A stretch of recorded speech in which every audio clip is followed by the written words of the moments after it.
Hey everyone, so I'm back and I'm trying to be very consistent with these videos. So some of these will be pre-recorded. You'll be seeing them probably weeks later, and I may have on the same outfit, face, whatever. But I want to try to be more consistent. I'm trying to just level my life out, get my life together, and be consistent. So today I want to talk about just high-end regrets or just make up regrets, things I regret buying. And some of the things are just sitting here because either one, I was just too lazy to mail it. I ordered it and was just too lazy to mail it back, or just too lazy to take it back, or just kept trying to work with it. And some of them I'm still working with, but I just really regret that I wasted my money on it. The number one thing I regret buying is this daggone NARS foundation. This is the, I think it's the All Day Luminous Weightless Foundation. For one, the name is too long. I have the color in medium dark 2, which is Tahoe. Now, in all my NARS foundations that I've bought in the past, the Sheer Matte and the Sheer Glow, I've been medium dark 2 Tahoe. Well, I see some people my complexion who is also in NC45. I see they've gotten Katiz. I got Katiz in another NARS foundation. It was too dark. So I definitely regret buying this. Next up, this is kind of a recent one, but this is the Benefit Tint. And this is the one in Sunbeam and where's the other one? And High Beam. I think I'm like short but slow or something. But years ago, I think her name was Lip Shock. I think she just kind of abandoned her channel. I really liked to watch her, and she could really do some makeup. But I think she just took a break from YouTube. And I saw her use this, the High Beam. Now I do kind of like this, but I think sometimes it could just be a little too on the pinky side for me, or too something. So I don't get a lot of use out of this. Every now and then when I have Caucasian weddings to do or whatever, I'll just throw this in my kit so that it will get some use. But every now and then I'll use it, but I'll mix it. But I just regret buying it. I didn't need it. So I don't know who I saw using this one. So I said, hey, maybe this is what I need. Maybe this will be just what I need. Well, it's so close to my skin complexion that it just kind of blends in, and I definitely, like, if I put it on, I have to go immediately with a highlighter to kind of catch it. You know what I mean? So it just kind of blends with my skin, but I'm working with it. So sometimes I kind of put this one on first, and if it's too silvery, I'll put this one over top. I was thinking today about my complexion. Last night I watched some videos and just of myself to give me some ideas of first of all, products that I hadn't used. I watched a haul video and I was like, dang, I forgot I even bought that. Never used it. And I think that was from like 2014. So sometimes I try to watch videos myself and just get ideas or content ideas, or just look to see what I purchased. And I'm like, you know what? I think I'm kind of like I want to say a chameleon, maybe that's the word I'm looking for. But I had on in one video this NARS foundation, and I looked pale as a ghost. But it blended. But then sometimes I just feel like I'm orange, and then sometimes I feel like I'm red. So you know how I am about matching my skin complexion up. If you're new to my channel, I can match you up. I can look at you, tell you this is your shade, but I look at myself and I'm just lost. Thanks to the people at MAC NC45. Everybody is. So anyway, next up, I'm on the fence about this, but I saw people talk about the Tarte Rainforest of the Sea concealer. And I got tan because I think deep was my complexion. Well, it blended in. And so I got this, and I understand that it's lightweight. I get that. But it's almost like too lightweight that even though it's light, it's like if it blends into my when I put it on my skin, blend it out, it is like either it'll make me look kind of gray, or either it's just not there. Even though it's lighter than me. So I just don't, I don't know. So I'm still on the fence. So I generally am making this work because I'm too lazy to take it back, because I got it from our big Sephora at the mall, and it's a good little drive for me, 20-25 minutes, and I just don't feel like doing it. So what I'll do is just mix it with a thicker consistency concealer or drugstore concealer, whatever. But I'm just a little upset with myself for buying it. Knew I shouldn't have got it. This should have been number 2. This Sacha Buttercup, and I know it's all the rave of YouTube, and I wasn't going to get it. And then I have a new client, and she suggested it. And she just recently subscribed to my channel. So how are you, Jasmine? I took your advice, and I bought this Sacha Buttercup, and it's like too yellow. And I have avoided it for years, but my client, she's an esthetician, so I really valued her opinion. And she's like, "Oh no, it's great." Now, I will say this: it's good, and I'm working with it though, because I'm trying to see if I am baking it too long, and maybe I shouldn't. Maybe I need to mix it, but I don't like products that I have to make work. So I have this $20 thing here. I ordered it off Amazon. I'll try to put a link in below if if you want it. So yeah, so I'm gonna just I'm gonna try to work with it. Then back to powders. Let me tell you, I went and got the Laura Mercier. I know everyone's gonna be shocked, like, oh, you're naming everything that everybody on YouTube loves. I'm sorry, but I think I'm just, maybe it's my skin. I'm thinking maybe it's just me. I don't know.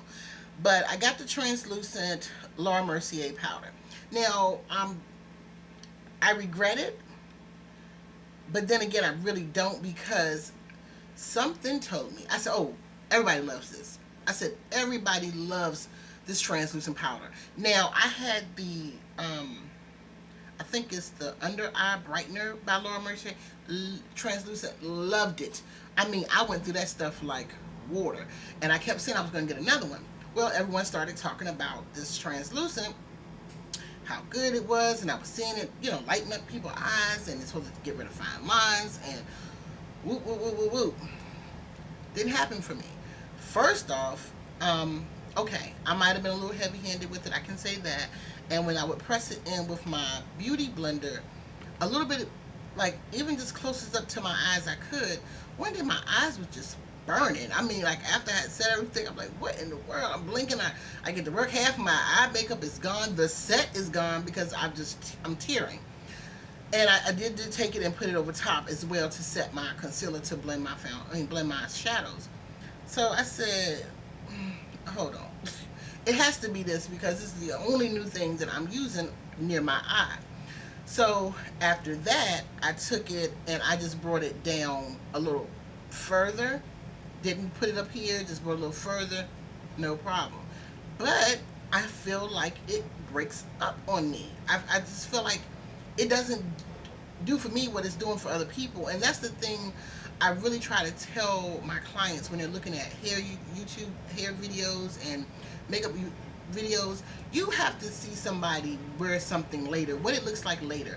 That's why I like when people review products and show you what it looks like during the day, because that's where you can make a clear consumption. Because of course you're going to look flawless when you first finish your makeup. Of course somebody's hair is going to look good if they're doing crochet braids. They didn't tell you they had to go recurl it at night or re-dip it in hot water. They're not telling you that they had to add some more and whatever. So I'm on the fence about this, but I do kind of like it for like down here, but up in here it just settles to me in my fine lines. I've like took my brush. I'm gonna show you the brush I've been using to kind of get it out of my eye so that it just doesn't. I've been using my Bdellium Tools. This is a 787, a nice fluffy brush, and just I have blended and wiped, and still it's like it's getting caught in something. I just don't know. So I just can't. Okay, this is definitely in the top whatever things that I regret buying. This is the MAC Pro Longwear Nourishing Waterproof Foundation. And of course, I have NC45. I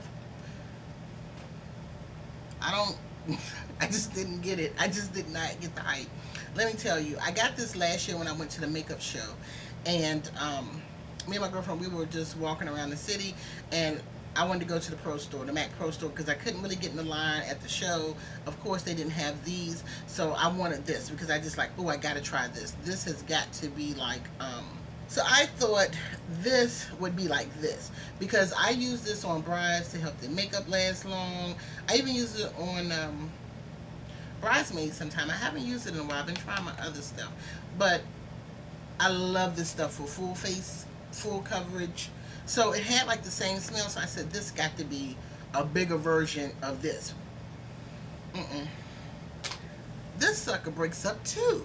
So I'm just like,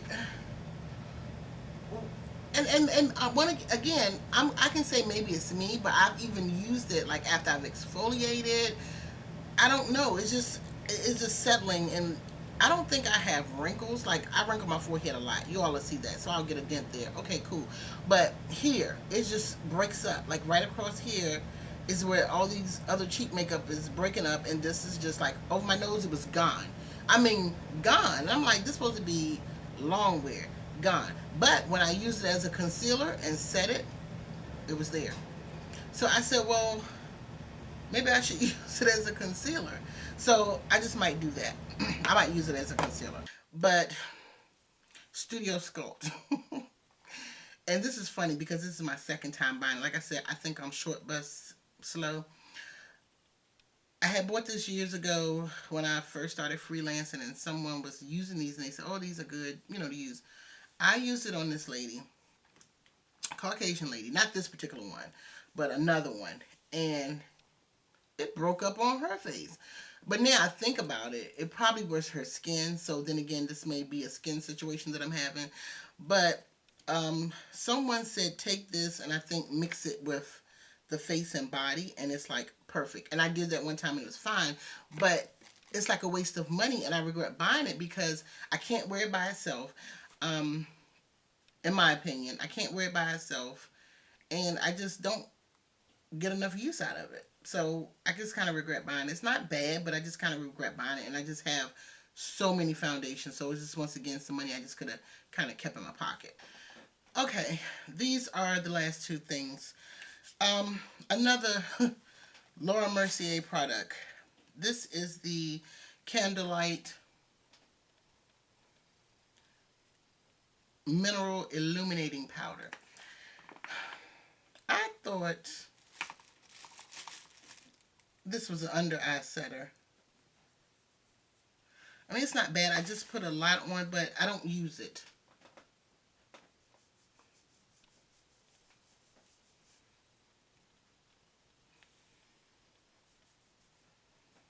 But it just got a lot of little small, like, flecks of glitter. And I don't really care for a lot of glitter. But it's real, it got like flecks of glitter. So, yeah, that's definitely a regret. The last thing, and godly, this video is kind of long, but it is the Anastasia Beverly Hills Dip Brow Pomade in Auburn. When I first purchased this, yes, I've tried to work with it. I've tried to work with it. When I first purchased this, it was, the consistency of it was just too loose. Okay, let me find a brush so I could kind of explain to you what I'm talking about. Okay, like this is the angle brush. It just wouldn't stay on the angle brush. It just, like, it was falling off, slipping off. It just was too moussey like, I guess. So I tried to leave it open and let it get some air to get a little hard. And even now, it's moussey. It's still a little moussey, but yeah, it just wouldn't go on my brows. It just, and I don't have thick brows, so it just wouldn't like stay. So I put it in my kit for somebody with no brows. or something. So, and I keep it up here sometimes and I'll try to work with it, but I really haven't tried to work with it in a while. So that is the end. I mean, I'm pretty sure I can kind of find some other things that I regret buying, but I'll save those. I'll save those. Oh, one more thing. One more thing. This is kind of the last thing. This is the Giorgio Armani Luminous Silk Foundation. It was hard finding a color, and I got nine.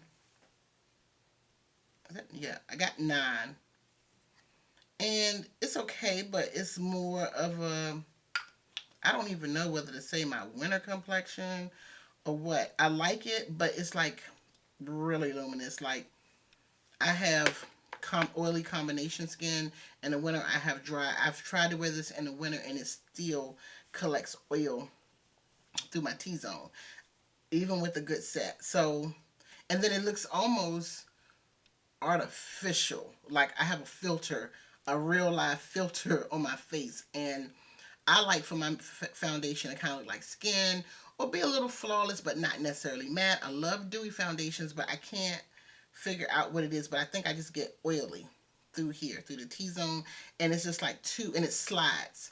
It's very slippery, and I don't like when foundation is slippery.